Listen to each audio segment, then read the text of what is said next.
नमस्कार, मैं प्रवीण गौतम।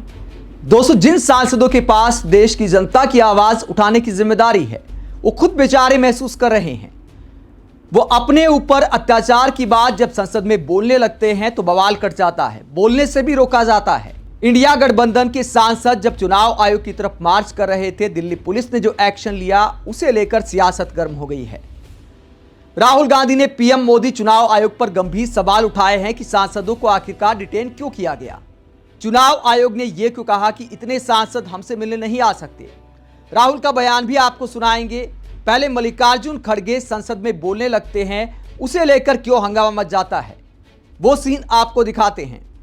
थाने से आने के बाद मल्लिकार्जुन खड़गे राज्यसभा पहुंचते हैं, वहां सवाल उठाते हैं कि आखिरकार दिल्ली पुलिस ने हमें डिटेन क्यों किया, हमें हिरासत में क्यों लिया।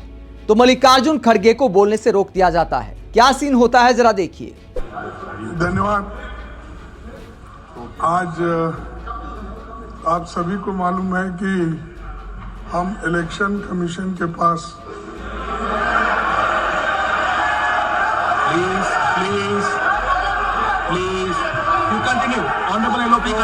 हमने इलेक्शन कमीशन के पास सभी पार्टियों के एमपीज, लोकसभा और राज्यसभा के हम मेमोरेंडम लेके जा रहे थे।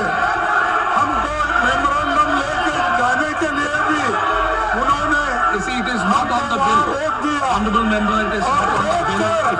हम जो उनको मिलना चाहते थे और किसी को मिलने नहीं दिया और उन्होंने सीधा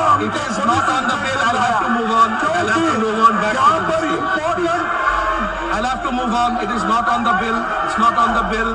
Sir, Honorable Leader of the House. Sir, I've taken your point, sir. I've taken your point, Honorable Member. House चला। All right, we'll continue. That should not go on record, which is not part of the bill. Rajya Sabha में नेता विपक्ष मल्लिकार्जुन खड़गे अपना दर्द बताते हैं।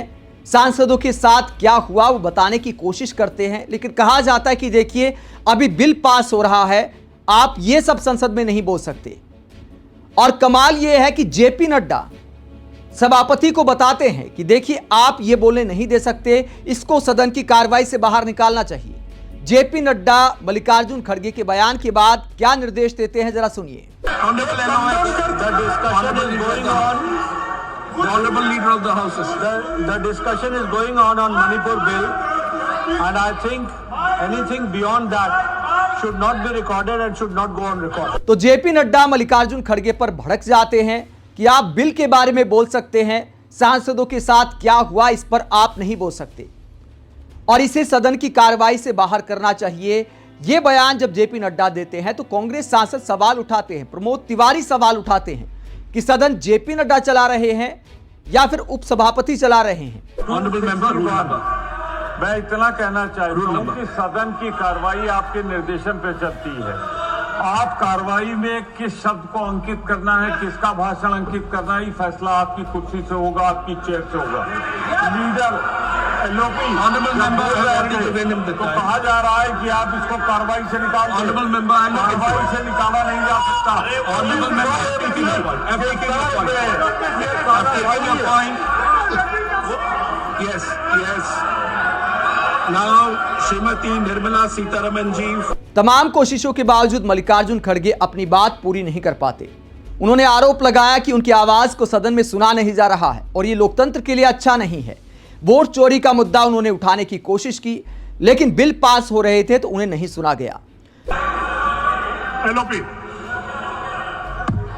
Sir, आज 250 एमपीज एक मोर्चा वो मोर्चा का उद्देश्य ये था कि आज देश में जो वोटों की चोरी हो रही है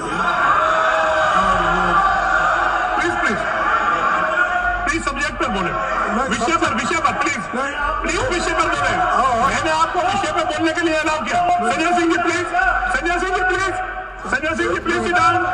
ठीक है, प्लीज सिट डाउन। आज 250 एमपीज को अरेस्ट करके प्लीज आपका विषय आ गया, please station now please sit down. और सब्जेक्ट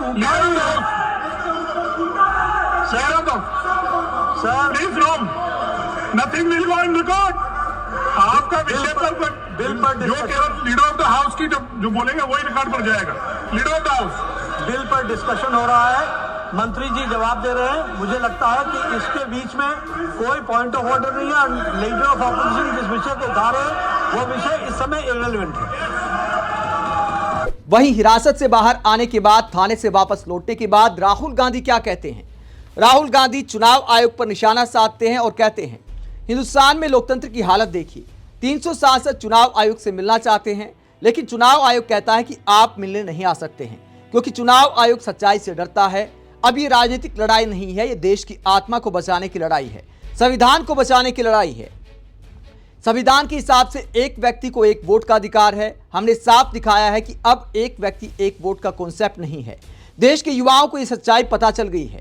अब चुनाव आयोग का छिपना मुश्किल है। ये चुनाव आयोग का डेटा है, ये मेरा डेटा नहीं है, जिसके लिए मैं हलफनामे पर दस्तखत करूंगा। चुनाव आयोग डेटा उठाए और उसे अपनी वेबसाइट पर डाले, फिर उसे खुद पता चल जाएगा। यह सब सिर्फ मुद्दे से ध्यान भटकाने के लिए है। ऐसा सिर्फ बेंगलुरु में ही नहीं हुआ, बल्कि कई क्षेत्रों में ऐसा हुआ है। चुनाव आयोग जानता है कि जो डेटा वो छुपाने की कोशिश कर रहा है वो फटेगा। तो राहुल गांधी चुनाव आयोग पर सवाल उठाते हैं कि आखिरकार 300 सांसदों से चुनाव आयोग मिलने को क्यों तैयार नहीं है। बाहर कुर्सी लगा दी जाती। चुनाव आयोग ने कहा कि देखिए 30 सांसद आ सकते हैं मिलने। विपक्षी सांसद कहते कि जब इतने सारे दल हैं, सारे सांसद आना चाहते हैं, तो चुनाव आयोग को आखिरकार दिक्कत क्या है, इतना टकराव क्यों? क्या चुनाव आयोग में यह क्षमता नहीं है कि 300 सांसदों की मेजबानी कर सके? उनके लिए कुर्सियां बिछाने में आखिरकार क्या ज्यादा, 300 आदमी कोई ज्यादा तो नहीं होते। दोस्तों, यह जरूरी है कि चुनाव आयोग निष्पक्षता के साथ एक्शन करे, विपक्षी सांसदों की बात सुने। चुनाव आयोग लॉजिक के साथ अपनी बात रख सकता है, विपक्षी सांसदों की बात सुन सकता है, तो बातचीत से बात बन सकती है। तो टकराव के हालात आखिरकार क्यों बनाए जा रहे हैं? चुनाव आयोग कोई दल तो है नहीं। चुनाव आयोग के पास तो निष्पक्ष तरीके से चुनाव कराने की जिम्मेदारी है। ऐसे में सभी दलों के साथ एक समान ट्रीट करना चाहिए। अगर यह भी लगे कि यार ज्यादा डिमांड हो रही है, तो भी चुनाव आयोग को थोड़ा संयम के साथ काम लेना चाहिए। 3 सांसद मिले, 300 सांसद मिले, आखिरकार दिक्कत क्या है? आप इस पूरे मसले पर क्या सोचते हैं? कमेंट बॉक्स पर अपनी राय जरूर दें। साथ ही चैनल को सब्सक्राइब भी करें। नमस्कार।